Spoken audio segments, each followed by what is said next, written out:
Hey guys, so in this video we will be learning chapter 4 and 5 of the Information Technology Act 2000. Section 11 talks about attribution of electronic records. An electronic record shall be attributed to the originator if it was sent by the originator himself, by a person who had the authority to act on behalf of the originator in respect of that electronic record, or by an information system program by or on behalf of the originator to operate automatically. तो इसमें हमें दो words देखने हैं main कि क्या मतलब होता है. पहला है एट्रीब्यूशन का और दूसरा ओरिजिनेटर का. So what does attribution means? Attribution with respect to IT Act means attribution of electronic records, means fixing identity of sender and receiver. यानी जो भी आप इलेक्ट्रॉनिक रिकॉर्ड आप भेज रहे हैं उसमें सेंडर और रिसीवर की आइडेंटिटी को फिक्स करना जो प्रोसेस है उसको हम कहते हैं attribution of electronic record. When we determine the identity कि सेंडर कौन है, रिसीवर कौन है. Now what is originator? तो section 2ZA of the IT act defines originator as a person who sends, generate, store और ट्रांसमिट एनी इलेक्ट्रॉनिक मैसेज. या तो आप भेज रहे हैं या फिर आप जनरेट कर रहे हैं, that means you are making it, okay. And store या फिर आप स्टोर कर रहे हैं या ट्रांसमिट कर रहे हैं कोई भी इलेक्ट्रॉनिक मैसेज, या फिर cause any electronic message to be sent, generated, stored और ट्रांसमिटेड. सो या तो आप खुद से स्टोर कर रहे हैं, भेज रहे हैं, जनरेट कर रहे हैं, या फिर आप किसी के थ्रू इलेक्ट्रॉनिक मैसेज सेंड कर रहे हैं, जनरेट कर रहे हैं, स्टोर कर रहे हैं या ट्रांसमिट कर रहे हैं किसी और व्यक्ति को, लेकिन उसमें इंटरमीडियरी शामिल नहीं होगा.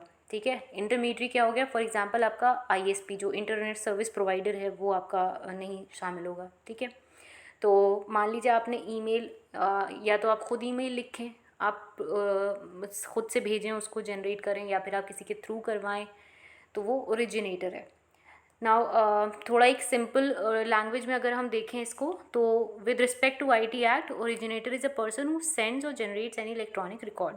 जो भी सेंड करेगा या फिर जनरेट करेगा इलेक्ट्रॉनिक रिकॉर्ड को, वो कहलाएगा ओरिजिनेटर. जो रिसीवर होता है इस इलेक्ट्रॉनिक रिकॉर्ड का, उसको हम कहते हैं एड्रेसी.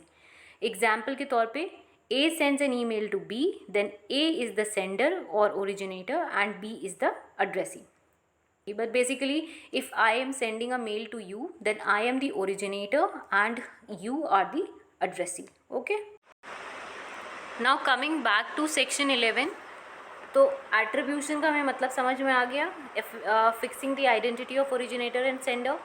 ओरिजिनेटर का मतलब होता है कोई भी पर्सन जो जनरेट करे या सेंड करे इलेक्ट्रॉनिक रिकॉर्ड. ठीक है, तो if it is send by the originator. अब एट्रीब्यूशन यहाँ पे सेक्शन 11 कहता है shall be attributed to the originator. कब कहा जाएगा कि ओरिजिनेटर ने इलेक्ट्रॉनिक रिकॉर्ड भेजा है या जनरेट किया है? If it is Saint by the originator himself, या तो ओरिजिनेटर खुद से उस इलेक्ट्रॉनिक रिकॉर्ड को भेजे, या फिर किसी ऐसे पर्सन के द्वारा भेजे जिसको उसने ऑथराइज़ किया हो, जिसको उसने अथॉरिटी दी हो to act on behalf of the originator in respect of that electronic record, या फिर by any information system program by or on behalf of the originator to operate automatically. So अगर किसी पर्सन को कहा गया है तब भी होगा, वो ओरिजिनेटर से ही एट्रीब्यूट किया जाएगा, या फिर अगर वो इलेक्ट्रॉनिकली सेट है तभी वो ओरिजिनेटर से ही कहा जाएगा. जैसे हम ऑटोमेटेड ईमेल सेट कर देते हैं कि हमारे पास कोई भी अगर ईमेल आता है तो हम उसमें ऑटोमेटेड रिप्लाई सेट कर देते हैं, तो वो भी हमें ही ओरिजिनेटर कहा जाएगा उसके लिए. ठीक है. Now moving to the next section, section 12, it talks about acknowledgement of receipt. So where the originator has not stipulated that the acknowledgement of receipt of electronic record be given in a particular form or by a particular method, an acknowledgement may be given by. अगर मान लीजिए सबसे पहला subsection 1 कहता है कि originator अगर stipulate नहीं करता है, अगर डायरेक्ट नहीं करता है कि किस तरह से acknowledgement of receipt of electronic record, किसी को आपने भेजी है इलेक्ट्रॉनिक रिकॉर्ड भेजा है, ठीक है, उसको कैसे एक्नॉलेज करना है कि आपको मिल गया है वो रिकॉर्ड की नहीं मिला है। अगर उसके लिए ओरिजिनेटर कोई स्टिपुलेशन सेट आउट नहीं करता है कि इस पर्टिकुलर वे में आपको एक्नॉलेजमेंट भेज के मुझे बताना है कि मैंने जो आपको मेल भेजा है वो आपको मिल चुका है, तो हम कैसे मान लेंगे कि आपको मिला है कि नहीं?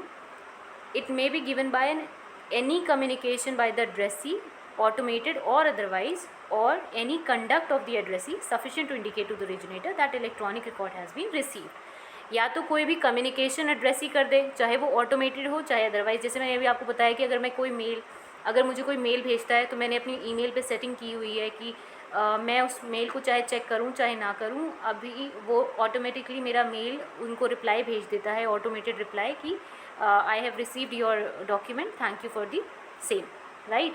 सो दिस इज़, ये मैंने एक्नॉलेजमेंट दे दी है, ठीक है, ये ऑटोमेटेड हो गई। अदरवाइज़ मैंने पढ़ा मेल, मैंने उसका रिप्लाई किया, रिवर्ट किया कि yes I have received it, वो आपने किसी भी वे में अगर आप कम्युनिकेट करते हैं, even if you are not communicating through an electronic means, आप फ़ोन पे कॉल करके बता दें, आप मैसेज कर दें, ठीक है, तो अगर स्टिपुलेटेड नहीं है तब की कंडीशन चाहिए।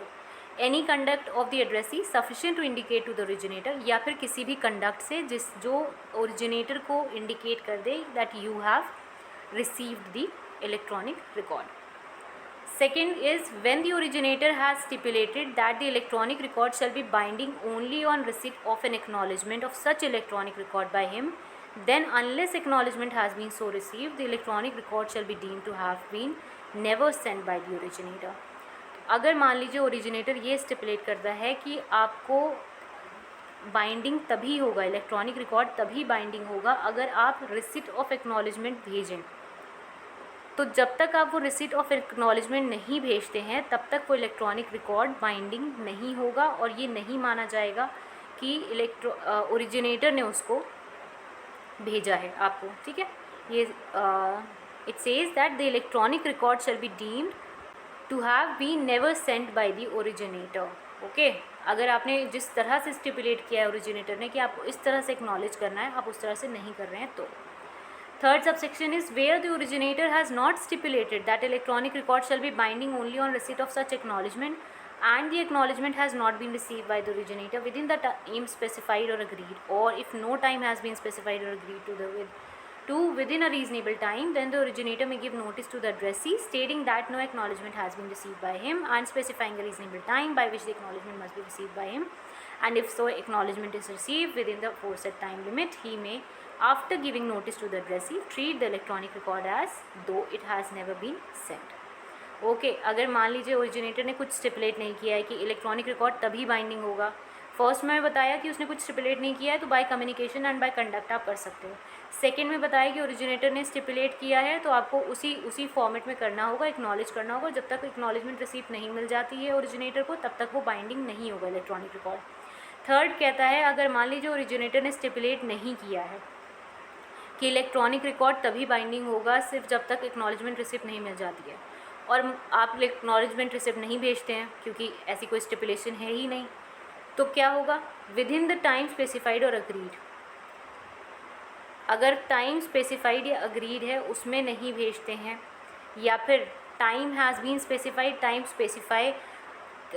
कोई टाइम स्पेसिफाई नहीं किया गया है, ठीक है, और आप रीज़नेबल टाइम के अंदर, even if there is no stipulation regarding that, अगर आप रीज़नेबल टाइम के अंदर एक्नॉलेजमेंट रिसीप्ट नहीं भेजेंगे तो ओरिजिनेटर आपको मेल करेगा, आपको मैसेज करेगा, आपसे कहेगा कि भाई आप इतने टाइम के अंदर मुझे एक्नॉलेजमेंट रिसीप्ट दे दीजिए, आप एक्नॉलेज कर लीजिए कि आपको रिसीव हो चुका है। और अगर आप उस with in that time acknowledge नहीं करते हैं तो फिर आपका फाइनली ये माना जाएगा कि electronic record has never been sent. I hope it is clear now moving on to 13। Section 13 talks about the time and place of dispatch and receipt of electronic record. So 13 हमें बताता है कि time और place क्या होगा dispatch और receipt और of electronic record का। First subsection says, save as otherwise agreed to between the originator and the addressee, the dispatch of an electronic record occurs when it enters a computer resource outside the control of originator. Save as otherwise agreed to between the originator and addressee. If there is any agreement otherwise. तो general term में अगर हम कहें कि कब dispatch हुआ, कब receive हुआ, कैसे माना जाएगा, ये होगा तब जब डिस्पैच की कंडीशन ये है, सबसेक्शन 1 बताता है डिस्पैच कब माना जाएगा, जब it enters a computer resource outside the control of originator. ऐसे कंप्यूटर रिसोर्स में वो एंटर कर जाता है जो ओरिजिनेटर के कंट्रोल के बाहर है। Let's suppose I have sent a mail, okay, now this mail, the moment I click the send button, तो वो आपके आपके कंट्रोल के बाहर हो चुका है। Now you can't do anything about it once you have sent it. For a few seconds Gmail भी ये फीचर देता है कि आप उसको कैंसिल कर सकते हो, ठीक है, लेकिन जब जैसे ही वो टाइम ख़त्म होता है, आपके कंट्रोल से जैसे ही वो मेल बाहर गया, अब आप कुछ नहीं कर सकते। Now it will reach its destination. तो इसका मतलब ये है कि वो उसका टाइम हो गया है डिस्पैच का, वो टाइम होता है जैसे ही आपके कंट्रोल के बाहर गया वो डिस्पैच का time. Second is save as otherwise agreed between the originator and the addressee. The time of receipt of an electronic record shall be determined as follows, namely. अब ये तो डिस्पैच का हो गया कि ओरिजिनेटर के कंट्रोल के बाहर जैसे ही गया वैसे ही हो गया डिस्पैच। टाइम की बात करें तो टाइम क्या होगा, बट इसको डिस्कस करने से पहले हम देख लेते हैं ये कंप्यूटर रिसोर्स और इलेक्ट्रॉनिक रिकॉर्ड हमने काफ़ी बार रिपीट कर लिया है, तो इनका मतलब क्या होता है। सो Section 2K defines computer resource means computer system, computer network, data, computer database और सॉफ्टवेयर। ये इंपॉर्टेंट डेफिनेशन है। कंप्यूटर रिसोर्स में जो चीज़ें इंक्लूड होती हैं इसको याद कर लीजिएगा। इस पर MCQ में क्वेश्चन आ सकता है कि what are the things which are included under the computer resource. तो आपका कंप्यूटर रिसोर्स में क्या आएगा, कोई भी computer system, computer network, data, computer database या फिर सॉफ्टवेयर, ठीक है।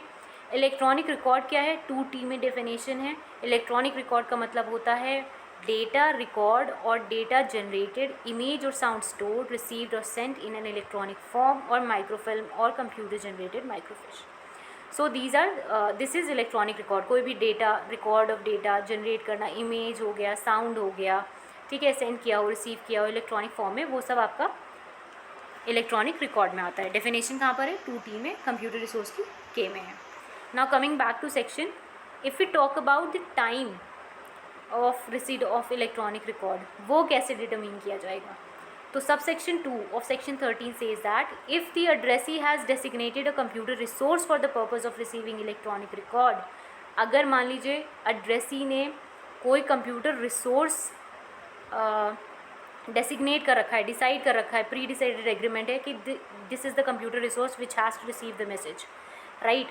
तो receipt occurs at the time when the electronic record enters the designated computer resource। जिस मोमेंट में वो उस कंप्यूटर रिसोर्स को, उस डेसिग्नेटेड डिसाइडेड कंप्यूटर रिसोर्स में एंटर करेगा मैसेज आपका, वो टाइम आपका होगा रिसिट का टाइम, ठीक। Second is if the electronic record is sent to a computer resource of the addressee that is not designated computer resource, receipt occurs at the time when the electronic record is retrieved by the addressee। तो receipt occurs at the time when electronic record is retrieved by the addressee। जब तक addressee और electronic record को retrieve नहीं कर लेता तब तक हम ये नहीं मानेंगे कि receipt उसने receive किया है उसको, ठीक है। Now B is if the addressee has not designated a computer resource along with specified timings if any, receipt occurs when the electronic record enters the computer resource of the addressee। अगर मान लीजिए addressee ने कोई भी computer resource को designate नहीं किया है किसी स्पेसिफाइड टाइमिंग के साथ, receipt occurs when the electronic record enters the computer resource of the addressee. तो जब एड्रेसी का कंप्यूटर रिसोर्स में एंटर करेगा वो, तब वो कहलाएगा कि रिसीव हो गया है, ओके। तो पहला आपका ये हो गया कि डेसिग्नेट किया हुआ है कंप्यूटर रिसोर्स, तो जैसे ही वो उस कंप्यूटर रिसोर्स में एंटर कर जाता है डेसिग्नेटेड कंप्यूटर रिसोर्स में, तब मान लिया जाएगा। और अगर मान लीजिए आप किसी ऐसे कंप्यूटर रिसोर्स में भेज देते हैं जिसे डेसिग्नेट नहीं किया था, तो जब तक वो रिट्राइव नहीं कर लेता है तब तक वो रिसीव नहीं माना जाएगा। और सेकंड कहता है कि एड्रेसी ने अगर मान लीजिए डेसिग्नेट ही नहीं किया है कोई कंप्यूटर रिसोर्स, तो जैसे ही computer resource of the addressee को एंटर करेगा वो मान लिया जाएगा receipt, okay. Now subsection 3 it says save as otherwise agreed to between the originator and the addressee, an electronic record is deemed to be dispatched at the place where the originator has his place of business। Dispatch किस जगह से किया गया है, कहाँ से माना जाएगा? ओरिजिनेटर का जो प्लेस ऑफ बिजनेस है वहाँ से डिस्पैच किया गया है। रिसीव कहाँ किया गया है? एड्रेसी का जो प्लेस ऑफ बिजनेस है वहाँ पर रिसीव किया गया है। This is about the place. पहले दो सेक्शंस में क्या, सब सेक्शंस में था time regarding the dispatch and the receipt, and यहाँ पर हमारा है थर्ड में हमारे बात करता है place of dispatchment. Now fourth is the provision of subsection 2 shall apply notwithstanding that a place where the computer resource is located may be different from the place where the electronic record is deemed to have been received under subsection 3. What does that mean? Subsection 2 बात करता है हमारा कि designate किया है computer resource अगर तो क्या कंडीशन होगी, अगर नहीं किया है तो क्या कंडीशन होगी। तो ये कह रहे हैं कि भाई प्लेस ऑफ रिसीव और रिसीव प्लेस ऑफ डिस्पैच और रिसीव क्या होगी आपकी, जो प्लेस ऑफ बिजनेस होता है। तो अगर मान लीजिए रिसीव किया जा रहा है किसी ऐसे कंप्यूटर रिसोर्स में जो प्लेस ऑफ बिजनेस पे नहीं है, तो वो उस चीज़ को इफ़ेक्ट नहीं करेगा। The provision shall apply notwithstanding the place where the computer resource is located. हमें इस बात से कोई फ़र्क नहीं पड़ता है कि कंप्यूटर रिसोर्स कहाँ पर लोकेटेड है, बट जब ये पूछा मतलब अगर इस तरह का क्वेश्चन आता है कि कहाँ माना जाएगा, तो जनरल रूल ये है कि जहाँ पर भी एड्रेसी का प्लेस है वहाँ पर माना जाएगा। क्योंकि देखिए सबसेक्शन 3 की शुरुआत ही यही हो रही है, save as otherwise agreed to between the originator and addressee. अगर मान लीजिए कुछ और अग्री कर रखा है तो उसकी वजह उसके उस पर हो जाएगा जनरल। लेकिन जनरल रूल ये है कि जहाँ पर एड्रेसी का प्लेस ऑफ बिजनेस होगा वहाँ पर उसे रिसीव माना जाएगा। ठीक है, तो 2 अप्लाई करेगा, it doesn't matter. Subsection 2 will apply, it doesn't matter whether the place of business the computer resource is located the place of business और not. Okay, now 5 is for the purpose of this section, if the originator or the addressee has more than one place of business, the principal place of business। अब मान लीजिए एक से ज़्यादा place of business है, तब क्या होगा, तो जो principal place of business है वहाँ वो ही place of business consider किया जाएगा। अगर मान लीजिए ओरिजिनेटर और एड्रेसी का प्लेस ऑफ बिजनेस ही नहीं है कोई, तो फिर क्या होगा, तो जो उनका यूजुअल प्लेस ऑफ रेसिडेंस है वो प्लेस ऑफ बिजनेस माना जाएगा।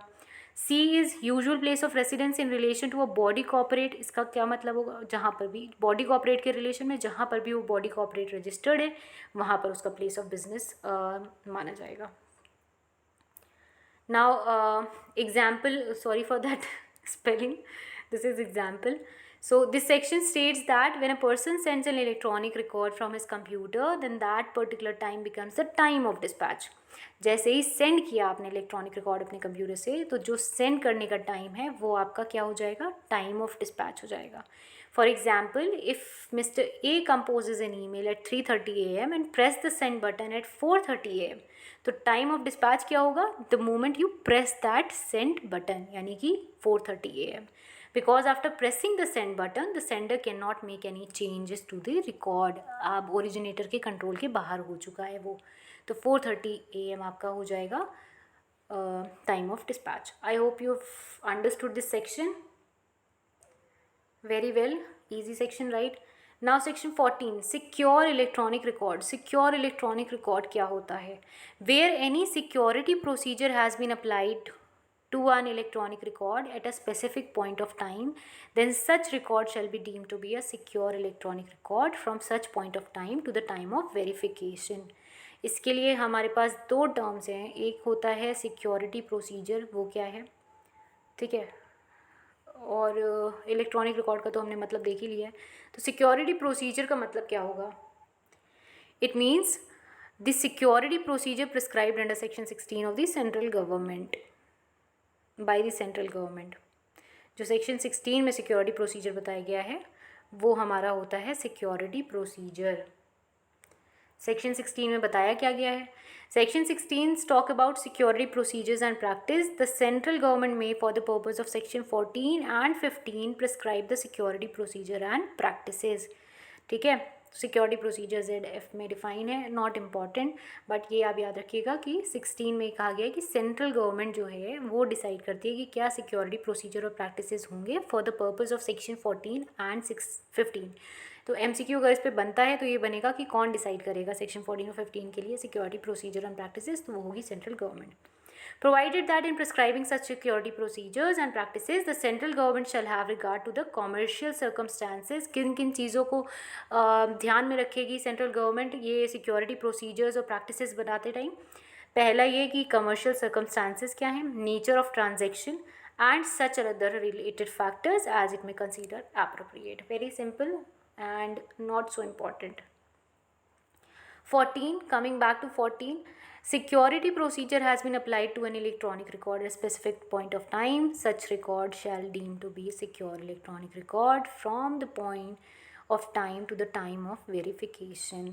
सिक्योरिटी प्रोसीजर, किसी भी इलेक्ट्रॉनिक रिकॉर्ड पे अगर कोई सिक्योरिटी प्रोसीजर अप्लाई किया गया है, सिक्योरिटी प्रोसीजर सेक्शन 16 में सेंट्रल गवर्नमेंट डिसाइड करेगी किसी स्पेसिफिक पॉइंट ऑफ टाइम पे, तो वो सिक्योर इलेक्ट्रॉनिक रिकॉर्ड कहलाएगा from such point of time to the time of verification. जब तक वो वेरीफाई नहीं हो जाता है तब तक, मतलब जब तक उसका वेरिफिकेशन होता है तब तक वो सिक्योर इलेक्ट्रॉनिक रिकॉर्ड कहलाएगा. Section 15 talks about secure electronic signature. An electronic signature shall be deemed to be a secure electronic signature if. Electronic signature क्या होता है पहले ये देख लेते हैं. 2TA में डिफाइंड इलेक्ट्रॉनिक सिग्नेचर, इसका मतलब ये होता है authentication of any electronic record by a subscriber by means of electronic technique specified in the second schedule and includes digital signature. यानी सब्सक्राइबर जब कोई भी इलेक्ट्रॉनिक टेक्निक से किसी इलेक्ट्रॉनिक रिकॉर्ड को ऑथेंटिकेट करता है, वो इलेक्ट्रॉनिक टेक्निक कहाँ पर मेंशन्ड है, सेकंड शेड्यूल में, तो वो कहलाती है आपकी इलेक्ट्रॉनिक सिग्नेचर. और इसमें डिजिटल सिग्नेचर इंक्लूडेड है. यानी electronic signature is a method of authenticating an electronic record by a subscriber. How? By the means of electronic technique specified under second schedule, which includes digital signature as well, right? So 15th I, it says this signature creation data at the time of affixing signature was under the exclusive. कब कहलाएगा एक electronic signature जो है वो secure electronic signature कब कहलाएगा? जब signature creation data at the time of affixing signature was under the exclusive control of signatory and no other person. जो भी वो सिग्नेचर क्रिएट करने का डेटा था वो एक्सक्लूसिव कंट्रोल था. किसके एक्सक्लूसिव कंट्रोल में था? सिग्नेटरी के कंट्रोल में था, किसी भी अदर पर्सन के कंट्रोल में नहीं था. दूसरा ये कि जब signature creation data stored and affixed in such exclusive manner as may be specified, इस तरह से स्टोर. पहली एंड यहाँ पर लगा हुआ है, ये देखिएगा. तो पहला ये होता है कि पहली ये कंडीशन है कि कंट्रोल में होना चाहिए सिग्नेटरी के. दूसरा ये exclusive control of the signatory. और दूसरा ये कि स्टोर और अफिक्स इन एक्सक्लूसिव मैनर, जो भी प्रिस्क्राइब किया गया है बाय दिस एक्ट उस तरह से. In case of digital signature the signature creation data means, signature creation data का मतलब क्या होता है ये इन्होंने एक्सप्लेनेशन अटैच की है सेक्शन 15 के साथ. उसमें बताया है कि private key of the subscriber. ठीक है, कीज़ हमने ऑलरेडी डिस्कस की है. प्राइवेट जो सब्सक्राइबर की की होती है वो प्राइवेट की होती है, जो आप देते हो पब्लिक को देते हो उसको ओपन करने के लिए. कोई भी electronic record, secured electronic record उसको कहते हैं पब्लिक की. ठीक है, और इनका अपना एल्गोरिदम होता है, हैश एल्गोरिदम, जिस पे काम करती हैं. And they work in, they are issued in pair, they work in pair. ठीक है, so signature creation data basically is the private key of the subscriber. वो ही डेटा, वो ही सिग्नेचर क्रिएट करती है, राइट? So we have completed another 2 chapters, chapter 4 and 5. Now in the next video we'll be discussing the next 2 chapters. And if you find the video relevant, please do hit like. And if you have any feedback, please write it in the comment below. And thank you for watching and all the best.